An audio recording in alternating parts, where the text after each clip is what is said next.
Welcome back to the Neural Intel Pod. And today, well, we're diving deep into something, you guys shared with us, which is large language models. Oh, great. LLMs, as we like to call them. Yeah. And a question that came up a lot. Can they actually play strategic games?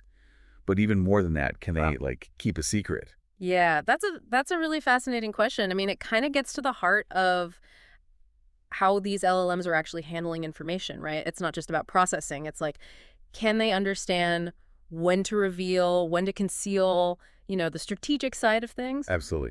And the research that we're going to kind of take apart today, it tackles this head on. Yeah. It's called, the title's a mouthful. It's Do LLMs strategically reveal, conceal, and infer information? A theoretical and empirical analysis in the chameleon game. They put LLMs through their paces with this game called the Chameleon. Okay. And it's all about social deduction. Interesting. It's kind of like, imagine a group of friends, right? They're playing, and everybody knows the secret word except for one person. And that one person is the chameleon. Okay. So the non-chameleons, they're giving each other these clues, trying to, signal what the secret word is. Right. But without making it too obvious for the chameleon to guess, right? Exactly. So it's this really delicate balance that if you reveal too much information, well, the chameleon wins, right? Right. They figure it out. But then if you don't reveal enough, even your own team is going to be left in the dark. You're not helping anybody. Exactly. Okay. Exactly. And this is where it starts to get really, really interesting with LLMs. Okay. Because the researchers, they tested how different LLM kind of strategies fared, right, in the context of this game. So one approach that they explored was something they called concealing strategies. Right. So this is where the LLMs, they're trying to be super vague with their clues. So, if the secret word was sunset, they'd say something like, it happens in the sky. Yeah, exactly. Something really broad, something that could apply tons of different words, right? Yeah. But, and here's the interesting part, this strategy, it kind of backfired big time. So the non-chameleons who were using these concealing strategies, they were actually terrible at identifying each other. Oh. They were so bad that it made it almost impossible for them to win. So it's like they were trying to be so clever, so sneaky, that they outsmarted themselves in the process. Yeah, exactly. They were too clever for their own good. So did they have any more luck when they went the opposite direction? When they tried to be more, straightforward with their clues? Yeah, so they tested that too, right? The opposite end of the spectrum. And they called this one revealing strategies. Okay. In this case, the LLMs, they would give more specific clues, pointed directly almost at the secret word. Okay, so instead of it happens in the sky, it'd be like, it's when the sky turns, orange and purple. Yeah, precisely. It's way more specific. Specific. But as you can imagine, you can probably guess what happened here. This made it way too easy for the chameleon to figure it out. They're just handing it over. Exactly. They're practically handing the answer on a silver platter. So neither extreme seems to really work all that well, right? Right. Too vague, nobody knows what's going on. Too specific, well, the bad guy wins. Yeah. Did they find, was there a middle ground, a happy medium? Yeah, they did. So they looked into what they called history-dependent strategies. History-dependent. So Okay. this is where the LLMs were trying to adapt their clues based on, the conversation that's already happened, what's already been said. Oh, that didn't work, let's try something else. Exactly. They're narrowing down the possibilities. They're eliminating words as the game progresses. So it's more like a classic deduction game, like Clue, where you're eliminating suspects one by one. Yeah, exactly like that. And so this is where they started to see a little bit of hope, I guess you could say. Because the LLMs that were using these history-dependent strategies, they actually did start to win more often. Oh, that's good. Yeah, it's promising, right? Promising. But still, not quite at the level that would be, theoretically possible if they were playing perfectly. So some progress, but still a gap between what the LLMs are doing and what we might expect from, a really skilled human player. Yeah. It makes you wonder what's causing this disconnect. Right. Why are they struggling to find that sweet spot between revealing just enough and concealing what needs to be hidden? Yeah, that's the million-dollar question, right? And that's what makes this research so fascinating. So to dig into that a little bit deeper, they went from theory to practice. Okay. They actually had different LLMs The big names, the GPT versions, Gemini, Claude actually play the chameleon game against each other. Ooh, so now we're getting to the good stuff. Right. LLM showdown. Yeah, the LLM showdown. So did these showdowns, did they give us any, juicy insights? Were they finally able to kind of outsmart each other and master the game? Well, the results were, I guess you could say, surprising in a way. It turned out that the LLMs were actually pretty good at figuring out who the chameleon was. They were like expert detectives. Oh, really? Yeah. So they could sniff out the imposter, like, right away. Yeah, they were really good at that. But here's the catch. Even though they were great at identifying the chameleon, they still struggled to actually win the game. Wait, so if they knew who the chameleon was, shouldn't they be able to, like, use that information to win? You'd think so, right. And that's the kind of paradox here. The reason they weren't winning is because, well, they were leaking information. Oh. Even the really advanced ones, like, they just couldn't help but reveal a little too much in their clues. So it's like they were solving the mystery, but then they left all the evidence out in the open for the culprit to find.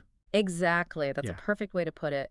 And, it really highlights this challenge that LLMs seem to have when it comes to, like, balancing that line between revealing and concealing information. Yeah. And that's going to have some pretty big implications, right? Especially when we start thinking about how we might use these things in the real world. Oh, absolutely. I mean, imagine LLMs being used in, like, negotiations or cybersecurity or even just, keeping a personal secret.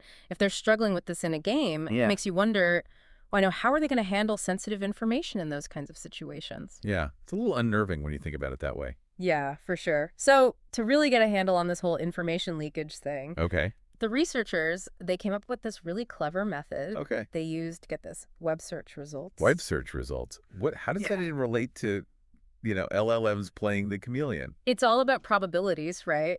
Remember, the chameleon's trying to figure out the secret word based on the clues they're getting. So the researchers, they realized they could use these web search result counts to estimate how likely different words were to be the secret word. Okay, I'm not quite following. Can you walk me through, like, an example? Sure. So let's say the secret word is sunset, and the first clue that's given is beach. Okay. What the researchers would do, they'd go to a search engine, right, like Google, Right. and they'd search for phrases like beach and sunset and see how many results came up. Then they'd compare that to, results for other word pairings like beach and ocean or beach and vacation. So the more results there are for a specific word pairing, the stronger the connection between those two words. Right. And that means it's more likely the chameleon could use that information to guess the secret word. Exactly. So by analyzing these search counts, they're basically creating like a probability map, and tracking how much information the LLMs are leaking with each clue. So what did they find? Were the LLMs basically just like dropping hints left and right that led straight back to the secret word? Pretty much. They found that after just one clue from a non-chameleon, you could guess the secret word with 40% accuracy just using these web searches. 40%, that's almost half the time. It seems like they were giving away huge chunks of information right from the start. Yeah, even when they were supposed to be, playing strategically. That's kind of a big deal. It is, and I think it's the key takeaway here. Even when we tell these LLMs to play a game that requires strategy, they often struggle to keep information truly hidden. Yeah. And it raises a really big question. Why? If they can identify the chameleon, shouldn't they also be able to protect the information themselves? Yeah, it seems like those two abilities should go hand in hand. You would think so, right? So where's the disconnect? Well, it might come down to how they're approaching these tasks, maybe in different ways. Like when they're identifying the chameleon, that seems to rely more on pattern recognition, right? Noticing those little inconsistencies, anomalies in behavior. So they're good at, like, spotting the odd one out, the outlier in the data. Exactly. Like solving a puzzle, finding that piece that doesn't quite fit. But when it comes to actually keeping secrets, that requires a different kind of thinking, Okay, so what's the difference? What are they missing? Well, concealing information. To do it really well, you need a deep understanding of strategy, of like cause and effect. Okay. It's less about, solving that static puzzle and more about like thinking ahead, anticipating moves, and knowing how revealing or holding back specific information will impact the outcome. So are you saying, like, LLMs They might be good tacticians, but when it comes to strategy, especially the information, they haven't quite mastered it. Yeah, that's a great way to put it. They can be fantastic at those individual tasks, right? Yeah. Like pattern recognition, generating text, but that higher level reasoning, the planning, the thinking several steps ahead, especially when it involves understanding like the power of information. The power of information, yeah. That's where they're still catching up. It's like they can see who's holding the cards, Yeah. but they don't know how to play their own hand yet. Exactly. And that's a huge consideration for, anyone who's working with LLMs, developing them, using them. Right. Yeah. We need to go beyond just teaching them to do tasks Yeah. and start, figuring out how to teach them to think strategically about the information they're handling. The information. Like the context, the consequences of revealing certain things, the importance of holding back when they need to. So bring this back to our listener. What does this all mean for them? Anyone who's interacting with LLMs in their daily life. It's a good reminder, I think, that even the most, advanced AI still has its limitations. And as we see more and more LLMs out there, and chatbots, virtual assistants, even AI-powered decision-making tools, you gotta remember, they might not be as good at keeping secrets as we are. So maybe hold off on telling your LLM-powered Uh, chatbot your deepest, darkest secrets for now. Yeah, probably a good idea for now. But I think more broadly, this research really encourages us to be mindful of the information we share with any AI, really to think critically about how that information might be used, even unintentionally. Yeah, absolutely. Well, this has been, as always, really fascinating. Thank you so much for joining us for this deep dive into the world of LLMs and their strategic or maybe not so strategic ways. And for everyone listening, thanks for joining us here on the Neural Intel Pod, and we'll catch you next time.